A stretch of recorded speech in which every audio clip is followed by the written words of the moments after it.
Un homme marchait dans un parc et pendant ce temps, un couple marchait derrière lui. L'autre homme disait à la femme qu'il était amoureux d'elle et qu'il ne savait pas ce qu'il pourrait faire s'il n'était pas à ses côtés. À ce moment-là, l'homme se retourne et se rend compte que la femme était sa petite amie, elle est surprise par cela et dit alors à l'homme qu'elle pourrait lui expliquer ce qui se passait. Elle a peur et l'autre homme lui demande qui c'était. Elle ne sait pas quoi dire, mais l'homme lui dit qu'elle n'a pas à s'inquiéter à ce sujet, parce qu'il allait dire à l'autre homme qui il était vraiment. Il dit que l'autre homme n'avait pas besoin de s'inquiéter pour lui car il n'était qu'un ami de la femme. L'autre homme salue alors l'homme et lui dit qu'il était le fiancé de la femme. Il dit que si l'homme était l'ami de la femme, il pouvait aussi se considérer comme un de ses amis. L'homme dit alors qu'elle ne lui avait pas dit qu'elle allait épouser quelqu'un. L'autre homme dit alors qu'il serait encore en retard pour se marier, puis l'homme s'excuse et dit qu'il était heureux qu'ils soient ensemble. L'autre homme dit que la femme devrait le remercier pour tout ce qu'il a fait pour elle, car quand ils se sont rencontrés, la femme était très triste et pensait même à retourner chez sa mère. L'homme dit qu'il était heureux d'entendre cela.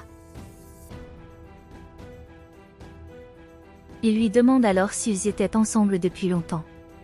La femme dit qu'il n'avait pas besoin d'en parler, mais l'autre homme dit alors qu'il voulait parler de leur relation et dit qu'ils étaient ensemble depuis 2 ans, mais qu'ils étaient fiancés depuis 1 an.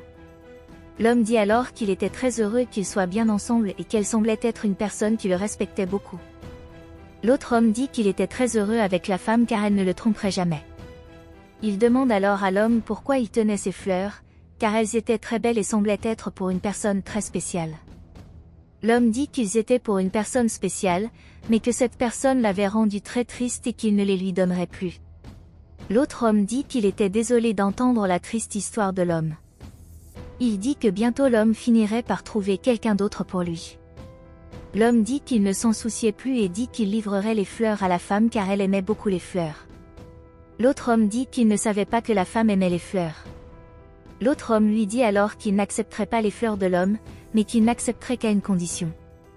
Il dit qu'il voulait que l'homme soit avec eux et demande si l'homme voulait aller avec eux, prendre une tasse de café, mais l'homme dit qu'il ne voulait pas les déranger tous les deux. L'autre homme dit qu'il ne se mettrait pas en travers de quoi que ce soit, car le meilleur moment qu'ils passaient ensemble était la nuit. L'homme rit alors de la situation et l'autre homme dit qu'ils pourraient passer un bon moment ensemble. Il dit alors à la femme qu'elle était très timide et dit que c'est parce qu'elle n'avait pas présenté son ami auparavant. L'homme dit alors que la femme était très timide depuis ses années d'école. Il demande alors à la femme si cela ne le dérangerait pas de les accompagner et l'autre homme dit qu'il n'aurait aucun problème. Elle a alors dit que tout allait bien et que l'homme pouvait partir. L'homme dit alors que s'il n'avait pas de problème avec ça, il irait avec eux. L'autre homme dit que tout allait bien et il se dirige donc vers un café.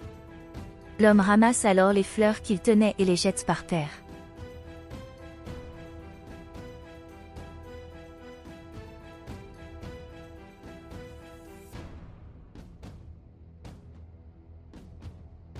Plus tard, ils arrivent à la maison de l'autre homme. Ils parlaient de mariage.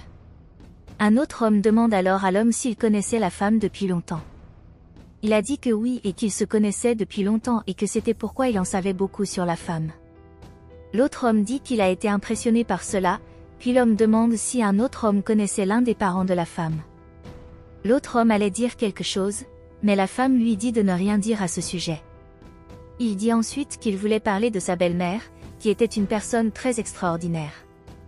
L'homme dit qu'il a été impressionné par cela et dit que l'autre homme a eu beaucoup de chance, car il pensait que c'était une tâche impossible de trouver une bonne belle-mère. À ce moment-là, l'homme reçoit un appel et il dit qu'il avait très peur de savoir qui l'appelait. Il dit que c'était son ancienne belle-mère, puis l'autre homme dit qu'il pourrait prendre l'appel. L'homme se lève alors et répond à l'appel de sa belle-mère. Il lui demande ce qu'elle aimerait et elle lui dit qu'elle a beaucoup de choses à faire chez elle et qu'elle a besoin d'acheter des miches de pain. Elle demande si l'homme peut venir à la boulangerie pour acheter pour elle et l'homme dit oui. Il lui demande si elle aimerait autre chose et elle dit qu'elle avait quelque chose à lui demander. Elle dit qu'elle était très occupée à ce moment-là, mais qu'elle et sa fille voudraient aller au sauna plus tard. Elle dit que sa fille ne se sentait pas bien à ce moment-là, mais qu'elle voudrait aller au sauna et demande si l'homme peut les y emmener. L'homme dit que oui et qu'il a tout fait pour faire plaisir à sa femme et à sa belle-mère. La dame dit qu'elle était très reconnaissante de ce que l'homme faisait et qu'elle l'aimait beaucoup. À ce moment-là, L'homme a demandé à sa belle-mère si elle pouvait passer le téléphone à sa femme, mais elle a dit qu'elle ne se sentait pas bien. Elle dit que sa fille prenait un bain et qu'il pourrait lui parler plus tard.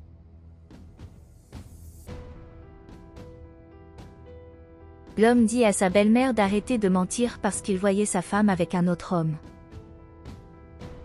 Elle est très effrayée par cela et lui demande de quoi il parlait. Il lui a dit qu'il savait déjà tout ce qui se passait et que si elle voulait en savoir plus, elle pouvait demander à sa fille. Il dit qu'il a été très déçu et raccroche le téléphone. Il retourne vers l'autre homme et l'autre homme lui demande s'il a réussi à régler ses comptes avec sa belle-mère. L'homme dit qu'il voulait clarifier quelque chose avec son nouvel ami et dit que c'était son ex-belle-mère. Il dit qu'il ne voulait plus jamais avoir de relation avec elle ou sa fille. L'autre homme dit qu'il n'arrivait pas à croire que cela se produisait, parce qu'elle était juste une personne intéressée, parce qu'ils n'étaient plus ensemble. L'homme acquiesce et dit que toutes les femmes étaient comme ça. L'autre homme demande alors à l'homme s'il a déjà été marié. L'homme dit que oui et qu'il a été marié à une femme pendant longtemps, mais qu'il a fini par être trompé par elle et qu'elle a préféré être avec un autre homme. L'autre homme dit qu'il était très triste d'entendre cela, puis l'homme lui montre l'alliance qu'il portait. À ce moment-là, la femme reçoit un appel et l'autre homme dit que c'est sa mère qui appelle. Elle a dit qu'elle ne répondrait pas à l'appel, mais l'homme a dit que cela semblait être quelque chose d'important et qu'elle devrait le prendre. Elle dit qu'elle ne répondrait pas, mais l'autre homme insiste sur le fait qu'il voulait qu'elle réponde parce que cela pourrait être quelque chose d'important, mais elle a dit que ce n'était rien et qu'elle appellerait sa mère plus tard. Elle répond alors au téléphone et lui demande ce que sa mère veut lui dire. La dame dit qu'elle avait parlé au mari de la femme et que quelque chose n'allait pas. Elle dit que sa fille devrait rentrer à la maison à ce moment-là, mais la femme dit qu'elle ne pouvait pas parler et qu'elle appellerait sa mère plus tard. La dame dit qu'elle venait d'avertir sa fille, mais la femme raccroche le téléphone. L'homme dit alors qu'il ne voulait plus rester là, alors il s'en va. L'autre homme essaie de lui dire au revoir, mais l'homme ne lui dit pas au revoir, ce qui laisse l'autre homme confus. La femme s'en allait alors, mais l'homme lui dit de rester. Elle lui dit alors de la laisser tranquille et s'en prend à l'homme. L'homme s'en allait alors, mais à ce moment-là, la mère de la femme apparaît. La dame demande alors ce que l'homme faisait là. L'homme dit qu'il a tout fait pour eux, mais qu'ils l'ont traité de cette façon. À ce moment-là, l'autre homme apparaît et demande de quoi il parlait, car il avait entendu dire qu'ils étaient mariés. La dame dit qu'elle a été très surprise que l'autre homme soit là, mais l'autre homme dit qu'il a également été surpris par ce qui se passait. L'homme dit alors à l'autre homme que la femme qu'il avait déçue était celle qui se trouvait là-bas.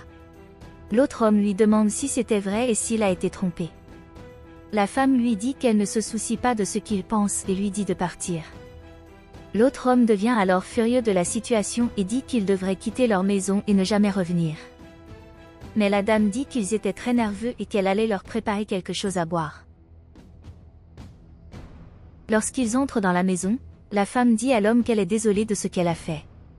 L'homme dit qu'il ne parlera plus jamais à la femme et qu'il veut qu'elle lui fasse la même chose.